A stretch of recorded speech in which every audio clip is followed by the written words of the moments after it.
ಎಲ್ಲರಿಗೂ ನಮಸ್ಕಾರ ಸ್ನೇಹಿತರೆ, ನಾನು ನಿಮ್ಮ ಪ್ರೀತಿಯ ತಮಟೆ ಕಲಾವಿದ ಬಾನಂದೂರು ಕುಮಾರ್. ಒಂದು ವಿಡಿಯೋ ಹಾಕ್ತೀನಿ, ನೋಡ್ಕೊಂಡು ಬನ್ನಿ.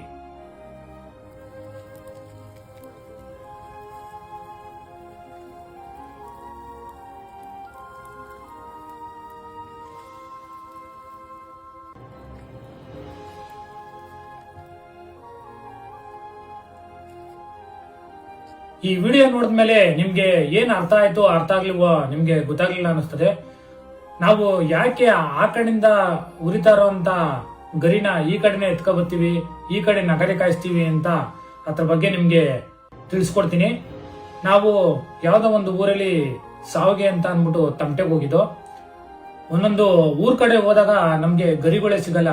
ನಾವು ಎಲ್ಲೆಲ್ಲೋ ತೋಟಗಳೆಲ್ಲ ಹೋಗಿ ಗರಿಗಳು ತಕ ಬಂದು ನಾವು ನಗರಿನ ಕಾಯಿಸ್ಕೋಬೇಕು. ಇಲ್ಲದೆ ಹೋದ್ರೆ ಊರುಗಳಲ್ಲಿ ಯಾರನ್ನ ನಮ್ಗೆ ಗೊತ್ತಿರೋ ಅಂತರು ಗರಿಗಳನ್ನ ತಂದ್ಕೊಡ್ತಾರೆ, ಅವ್ರಿಗೆ ಧನ್ಯವಾದಗಳು. ಹಾಗೆ ನಾವು ಗರಿಗಳನ್ನ ತಕೊಬಂದು ಬೆಂಕಿ ಹಾಕ್ಬೇಕಾದ್ರೆ, ಈಗ ಯಾವ್ದನ ಒಂದು ಮನೆ ಒಳಗೆ ಸಾವಾಗಿರ್ತದೆ, ಆ ಸಾವಿನ ಮನೆ ಮುಂದೆ ನಾವು ಜಾಗ ಇರೋದಿಲ್ಲ. ಯಾಕೆಂದ್ರೆ ಜನಗಳು ಓಡಾಟ ಜಾಸ್ತಿ ಇರ್ತದೆ.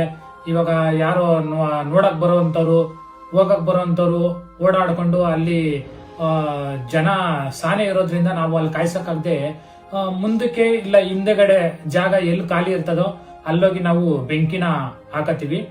ಅವು ಹಾಕಬೇಕಾದ್ರೆ ಅಕ್ಕಪಕ್ಕದ ಮನೆಗಳು ಇರ್ತವೆ, ಅವರು ನಮ್ಗೆ ಬೆಂಕಿ ಹಾಕೊಳಕ್ಕೆ ಬಿಡೋದಲ್ಲ.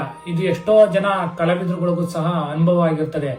ನಾವು ಇನ್ನೇನು ಕಾಯಿಸ್ಕೊಂಡು ತಮಟೆ ಬಾರಿಸ್ಬೇಕು ಅಂತ ಅನ್ಕೊಂಡು ನಾವು ನಗರಿ ಕಾಯಿಸ್ಕೊತಾ ಇರ್ಬೇಕಾದ್ರೆ ಬಂದು ಎಷ್ಟೋ ಜನ ಹೇಳ್ತಾರೆ, ಇಲ್ಲಿ ನಮ್ಮ ಮನೆ ಮುಂದೆ ನೀವು ಕಾಯಿಸ್ಬೇಡ್ರಿ, ಆಚೆ ಕಡೆಗೆ ಇಲ್ಲ ಬೇರೆ ಕಡೆಗೆ ಹಾಕಿ ಅಂತ ಹೇಳ್ತಾರೆ. ಯಾಕೆ ಅಂತ ಅಂದ್ರೆ ಗಲೀಜ್ ಆಯ್ತದೆ ಅಂತನೋ, ಇಲ್ಲ ಬೂದಿ ಹೊಗೆ ಮನೆಗೆ ಬರ್ತದೆ ಅಂತನೋ, ಇಲ್ಲದೆ ಹೋದ್ರೆ ಯಾರೋ ಮನೆ ಮುಂದೆ ಸುತ್ತಾಗವ್ರೆ, ಇಲ್ಲಿ ನಮ್ಮ ಮನೆ ಮುಂದೆ ಬಂದು ಇವರು ಬೆಂಕಿ ಹಾಕ್ತಾವ್ರೆ, ಹೊಗೆ ಹಾಕ್ತಾವ್ರೆ ಅಂತ ಮನಸ್ಥಿತಿ ಅವ್ರ ಮನಸ್ಸಲ್ಲಿ ಇರೋದ್ರಿಂದ ಈ ತರ ತೊಂದರೆಗಳು ನಮ್ಗೆ ಸಹ ಆಗ್ತವೆ.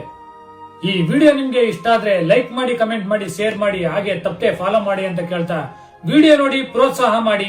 ಜೈ ಜಾನಪದ.